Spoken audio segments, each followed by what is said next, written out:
I would have gone over and over again. Probably in the next 10 minutes, I would remember to record. Thank you so much. This is the session for PIN233, section 2 on September the 28th, by the way.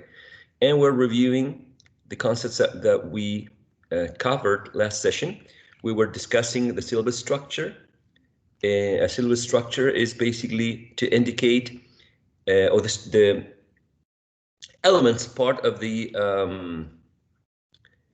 elements that compose the syllable, which can be described as, for example, in the case of, let's go to the simplest one, I, which is just one diphthong, one vowel unit, and it's described as 0V0 or just V, which stands for vowel.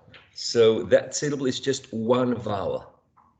Okay, in terms of structure. And let's go to the most complex one. We have styles, which is also one syllable word.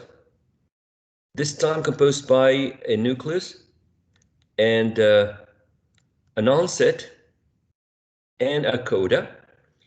Now the onset is composed by two consonant sounds, and the coda is composed by two consonant sounds as well. Okay, so we can describe this as CV, vowel, sorry, CC, vowel, CC.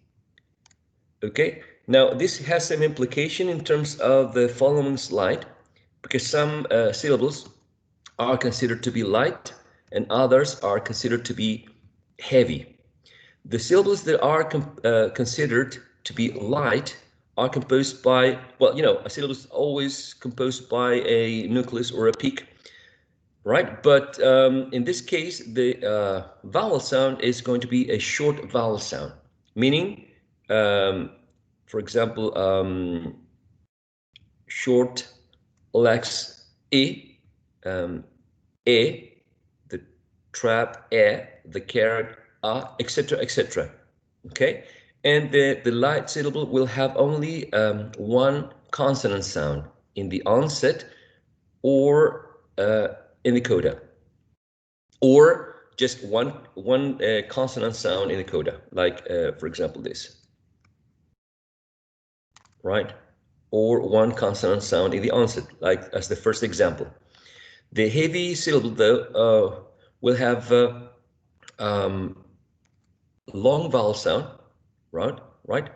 These long vowel sounds will be considered all the ones that have these colon at the end that indicate that the vowel sound is longer, right? E, O, sorry, O, U, So these are considered to be long vowel sounds. So if you have a long vowel sound in a syllable, you will consider that a heavy syllable. Also, if you have, sorry, let me include this right here, not to create confusion.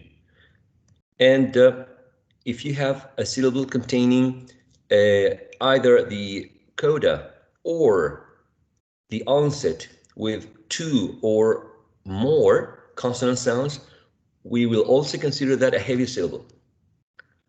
Okay, so a syllable could be, for example, the example that's at the beginning, right here. A heavy syllable can be this one as well, right? A heavy syllable can be this one, okay? Or it could be this one. So it has to have at least two conditions: a long vowel sound as a peak, or two or more consonant sounds to be considered a heavy syllable. Now, the other denomination or classification is to call a syllable closed or open, and basically no final consonant sound, open. Ending in a consonant sound, closed. That is, If it has a coda, it's a closed syllable. If it doesn't have a coda, it's an open syllable, basically. Okay. That's I think probably the last slide or piece of information that we shared. Is that so? I think so, at least, right? Yes, this Yes. this one we didn't see it. Okay. All right. So in this slide, what we have is it says that more than one consonant in either the onset or coda position is known as a cluster. Well, basically, whenever we have a group of things, a group of elements, in this case, a group of sounds, we always call it a cluster instead of a group. And in terms of clusters, right? um, well, English, as other languages, have certain restrictions about the number of consonant sounds that you can attach to a peak. I think we can follow this example in order to be more specific. In the case of string, which is transcribed phonetically here, we can see that before the nucleus, that is in the onset, we have a cluster of three consonant sounds, right? S, t, and str. And this says here, the largest cluster in the coda position has four consonant sounds. In the coda, right, we have this one. Scalps. Okay. That doesn't mean that all speakers are going to be pronouncing scalps, right? Scalps. If you try it, it's very hard to say. You can try it on your own. And basically, there's always a reduction of one sound. In general, we tend to elide one sound whenever you get too many sounds that are hard to pronounce, okay? But if you get to the transcription of this word, scalps, there are four consonant sounds which are in the coda. Right? In general, I guess the most typical case is to have two or three consonant sounds in the coda and up to three in the onset. Okay? And the syllable division or syllabification, which is basically what is the paragraph at the bottom about, expresses that there are three categories, right, for the syllable structure. It could be simple, moderately simple, and complex, or moderate, I would say. Um, I'm not going to focus a lot on that, right? But the idea here is that syllabification or syllable division is very hard to have an agreement on, because there are several theories that try to explain how syllables are divided, but not accounting for 100% of the cases, okay? So that's an interesting element, considering that in Spanish in general and other Romance languages, syllables are clearly defined, and we're taught to separate them very clearly by clapping, snapping, or doing something like, for example, tapping on the table. So it's very easy for us to define the syllable division. In English, it's not really so clear. So there are a number of syllables there are a number of theories that try to explain syllable division. For example, in this case, and I'm going to ask for someone's help to read this aloud. We have roaches, definition for a syllable, and does anyone would like to volunteer to read this slide?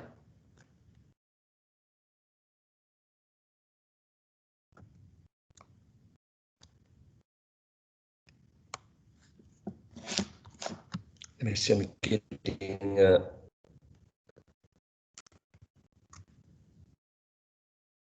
is this a message in the box. No.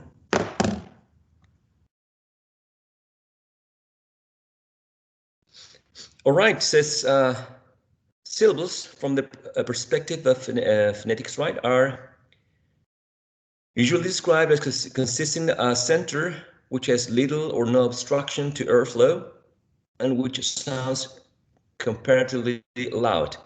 Before and after that center, there will be a greater obstruction to airflow and or less loud sound. The monosyllable, one syllable word, cat, the vowel sound a is a center at which little obstruction takes place, whereas we have a complete obstruction to the airflow for the surrounding plosives and t.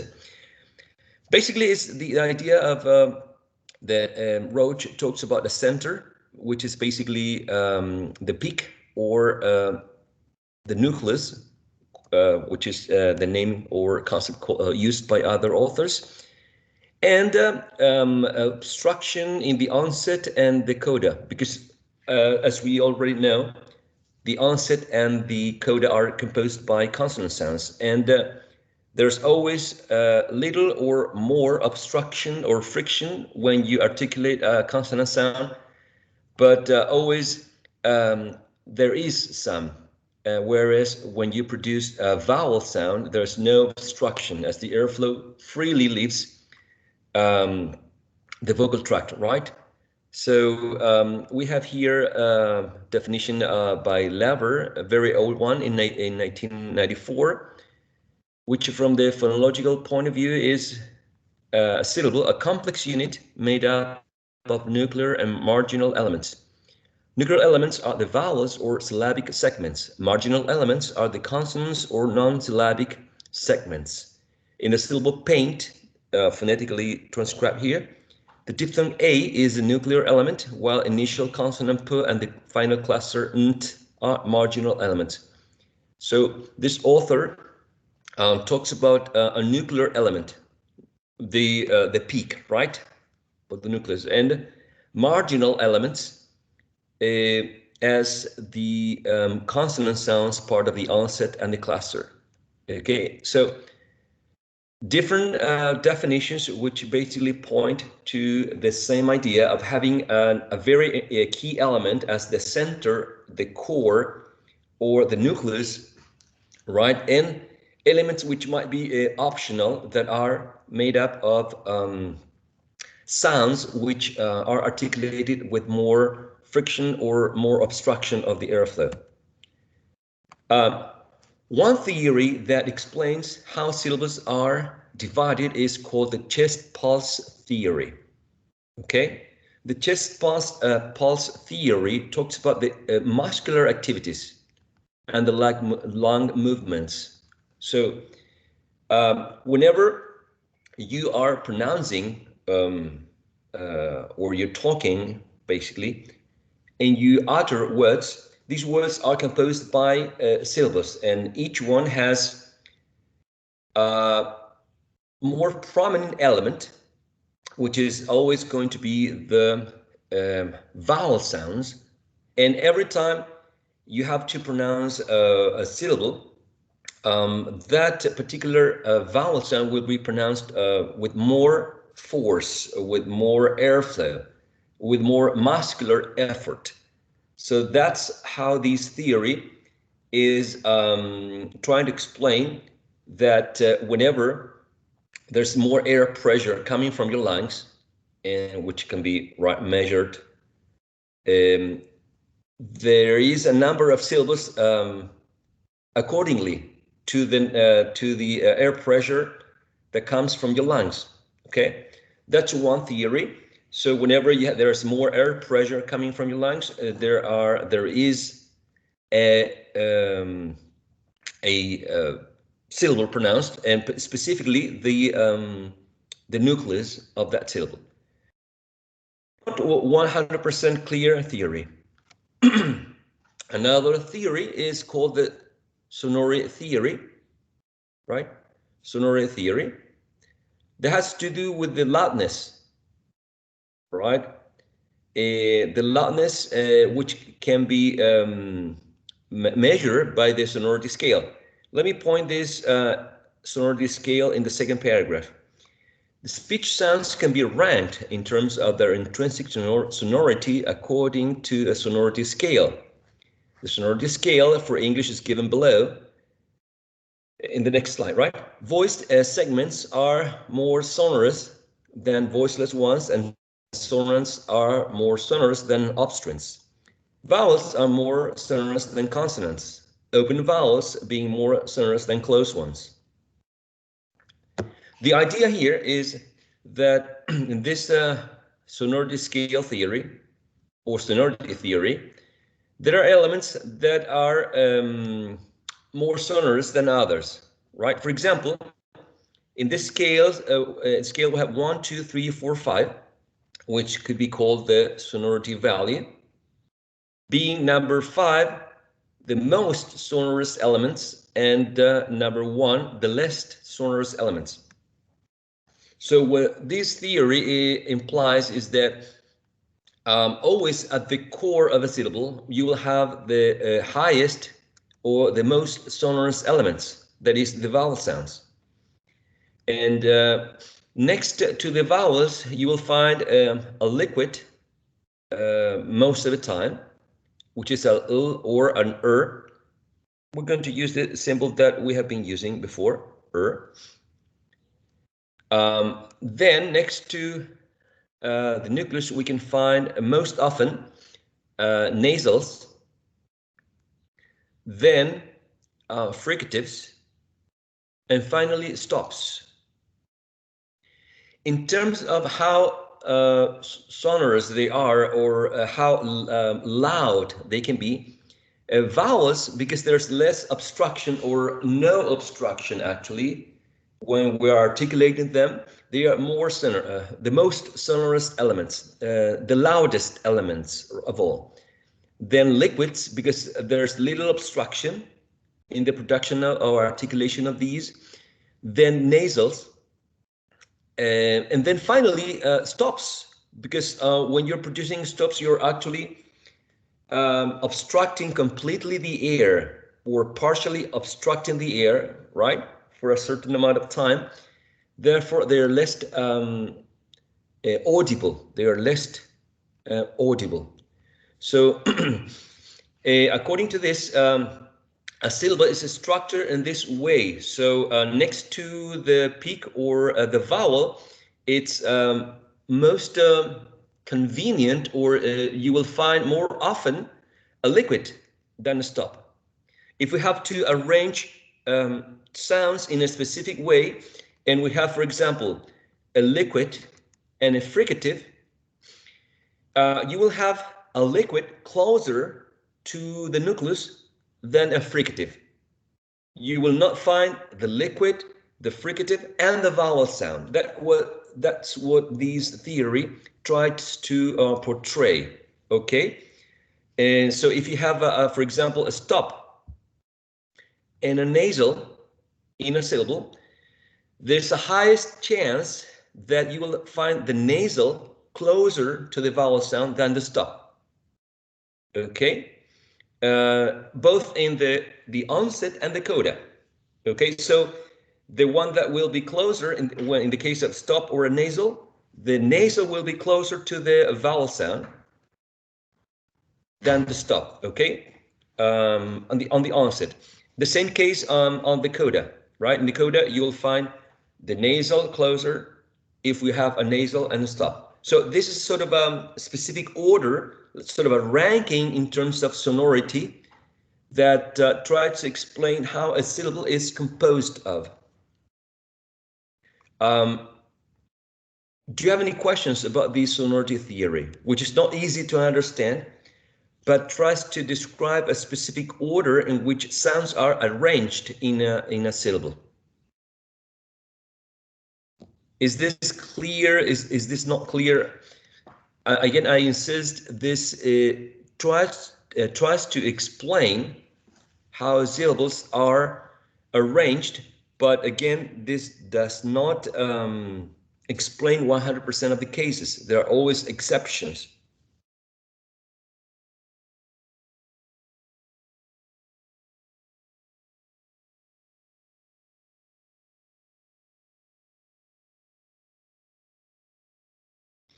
Let me give you an exception. For example, if we think about the word, I'm sorry to start with the exceptions, but let's see if this applies to the word string. So in the word string, we have the nucleus, which is the vowel sound, right? String, sorry, string. And all right. And we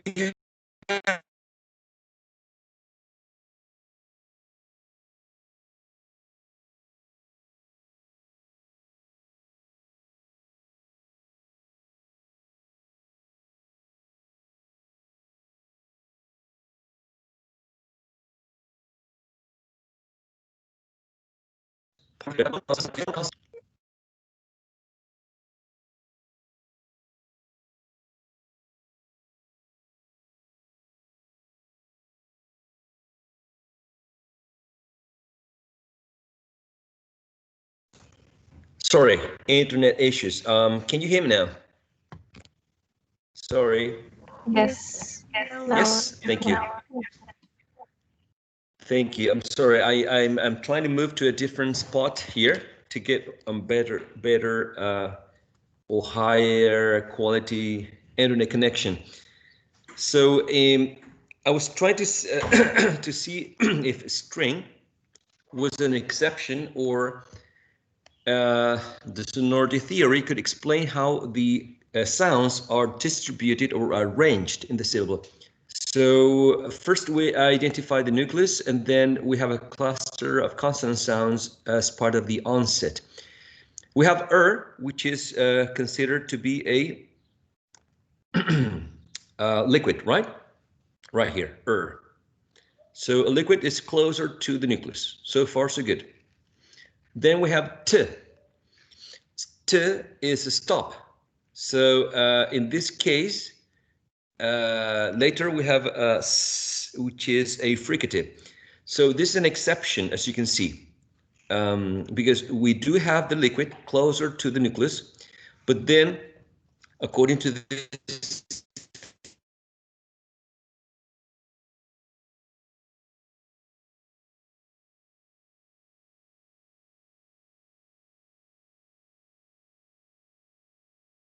the fricative should go right there.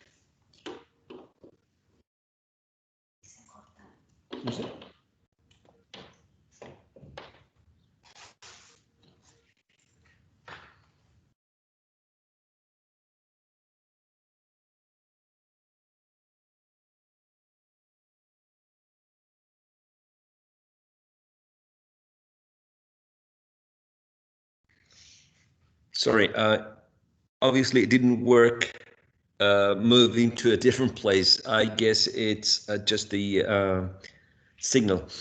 And okay, so that's sonority theory, a theory that tries to explain how to deal with syllables, how to explain the distribution of the syllables.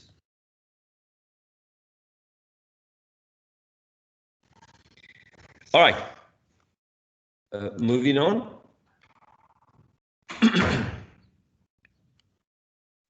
Another principle is the maximum onset principle, that states that intervocalic consonant sounds should be considered onsets first if possible, as long as there is no violation of the sonority hierarchy. There is a preference for consonants to be onsets rather than codas. Okay, this is an interesting principle. Again, that doesn't explain 100% of the cases, but it deals with intervocalic consonants. So if you have two vowel sounds, and in the middle you have a consonant sound, where would you attach that consonant sound? To the vowel on the left, so to make it the coda of that consonant, or to the vowel on the right to make it the onset? according to this maximum onset principle, whenever you have this dilemma or predicament in which you have one consonant sound in the middle of two vowel sounds, try to make it the onset, right, of the vowel sound on the right instead of the coda of the vowel sound on the left. Let's see.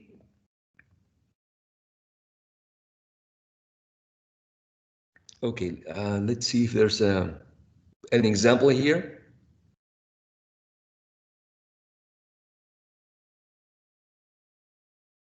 No, this is not an example for this one. Okay, I'm going to find an example, but the idea of the maximum onset principle is that if you have, for example,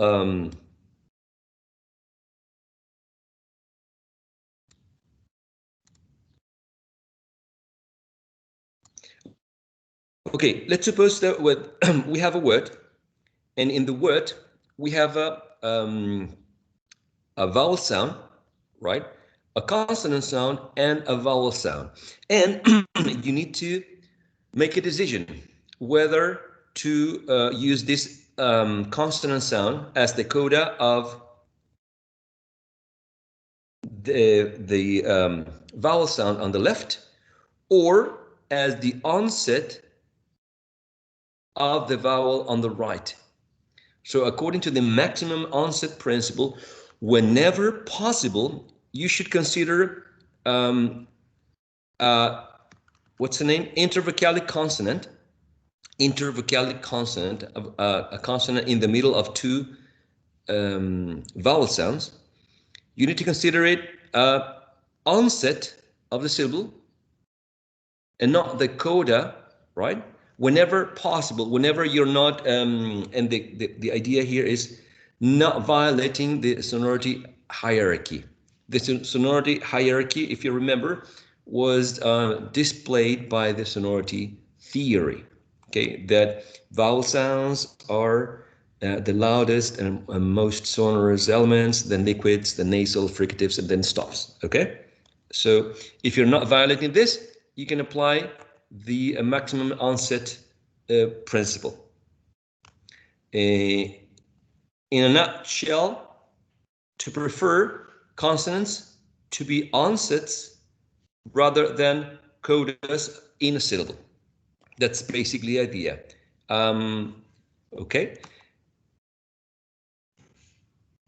And there's a very good example here for the word extra, because the believe it or not, the word extra could be syllabified. That's, we can divide it in terms of syllables, right? As ek, stra, extra, and extra. Okay, I mean this could happen because syllables in English sound like this. I mean, we can have a cluster of st-er. We can have a combination of k and s and t and er, right? But this one, k, st, is actually not a frequently used combination. Actually, you cannot find of a k, st. So probably the first version, right, could be the preferred one, because there is a combination here of st-er allowed as in string, straight, right?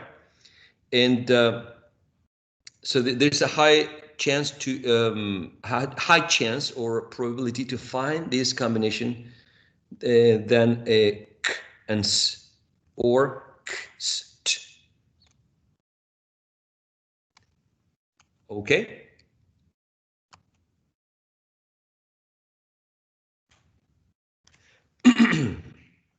Okay. According to the let's try to apply this maximum onset principle. For example, let's suppose that we have a word like this, CVCCVC. Okay. Based on the maximum onset principle, you would syllabify it as CV and then another syllable, CCVC.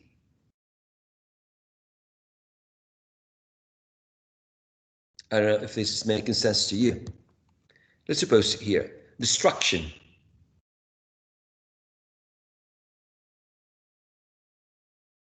Destruction. Destruction, as we can see here, we have 1, 2, and 3 peaks, right? And then we need to define whether, okay, this is one chance here. We can leave this k in this syllable, in the last one, or in the previous one.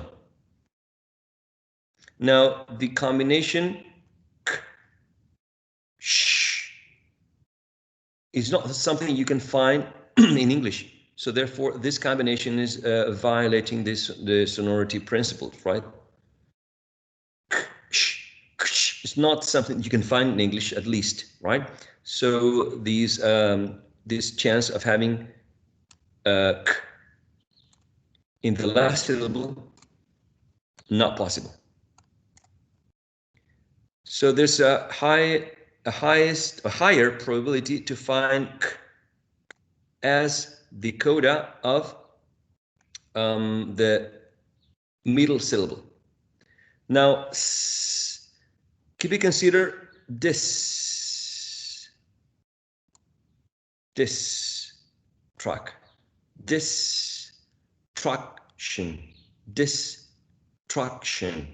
right? Which is which might be possible, right? Might be possible, right? Distraction, yeah, that could be possible. Now the idea here is that we have this and we need to decide whether we leave it in the first syllable, part of the coda, right? Or we leave it in the second syllable. It's part of the onset.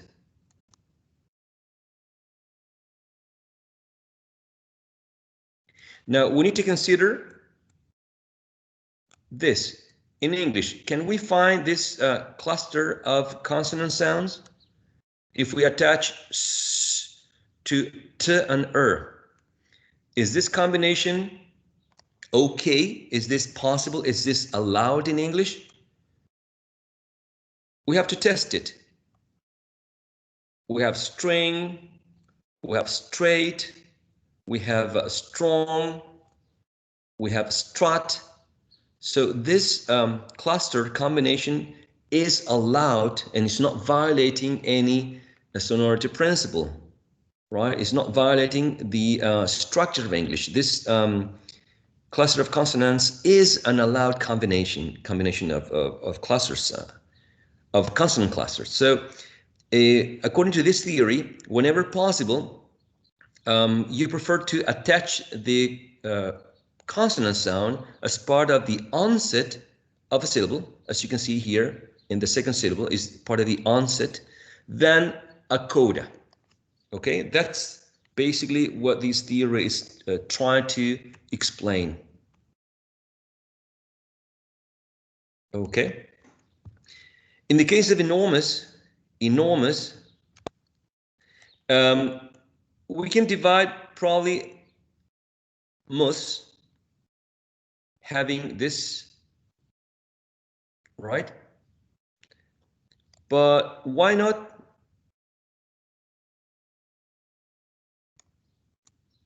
to place this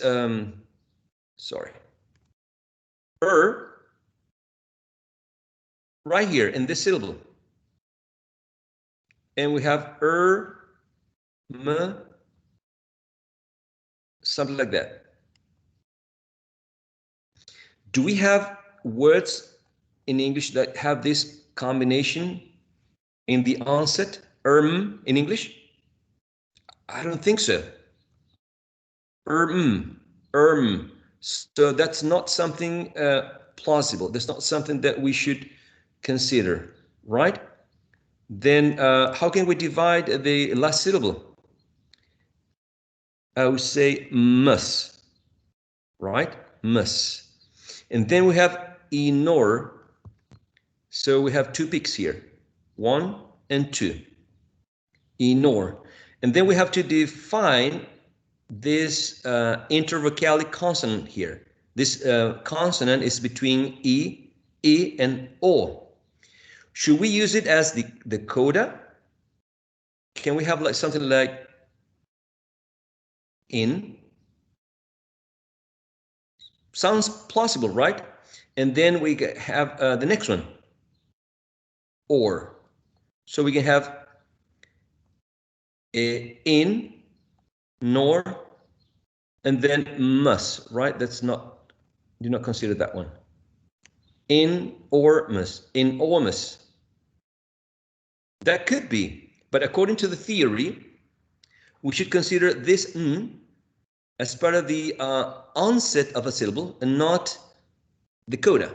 So according to this theory, we should play the n in the next syllable right here as the onset, nor, and we can leave this peak or vowel sound as a nucleus because it can stand on its own, right? E, nor, mus, and that could be the division or syllabification of this vowel sound because we have n that according to the theory should be placed as part of the onset here in the second syllable. I hope this is a little bit clear, hopefully, right? Now, let's go straight to the point here. We have in between two vowel sounds, two schwas, right? And we need to decide whether to have the combination of sel as the middle syllable, excel, excel, right?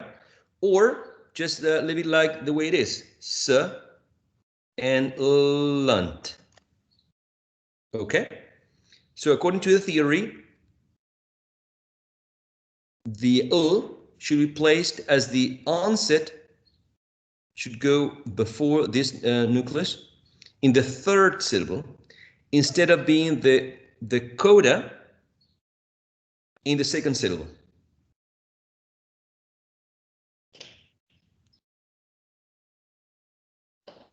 Okay, so far so good. That's sorry, I have not checked the any messages in the box, in the chat box. So that's sort of the very simplified explanation about the minimal onset principle that's tries, right, because it's a theory, tries to explain how syllables are divided, okay? Now, as a task, because we're finishing today's session, I want you to find at least between 3 to 5 words. My suggestion is try to find words composed by 3 or more syllables, so 3, 4, or 5 syllables. Go online, check the phonetic transcription of the words, and see if this principle is applied to the syllable division. Okay, words like for the ones that I presented today, which are destruction, enormous, and excellent. Find your own examples. Remember 3, 4, or 5 syllables, and see if this is applied. Okay, see particularly if, as in the last case, excellent, you have a consonant sound in between two vowel sounds, and see where this consonant sound is placed. If it's placed as part of the onset of a syllable, then it's following this maximum onset principle right here. Okay, so my suggestion is go and check 3, 4, 5 examples and see if you can apply this.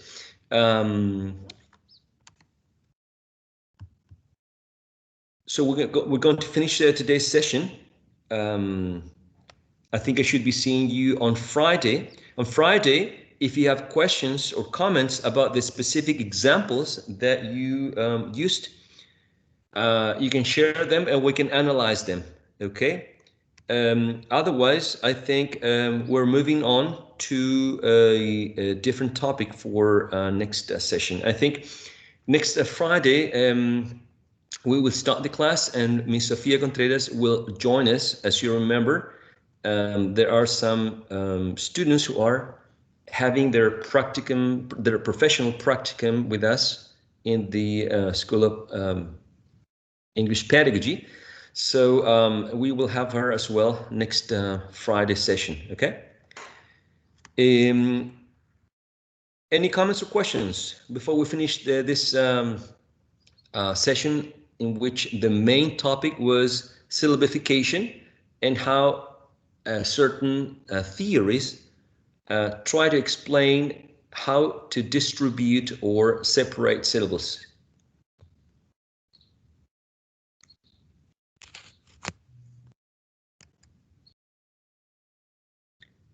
All right then, I'll see you on Friday. Have a wonderful day. Goodbye, everyone. Bye-bye.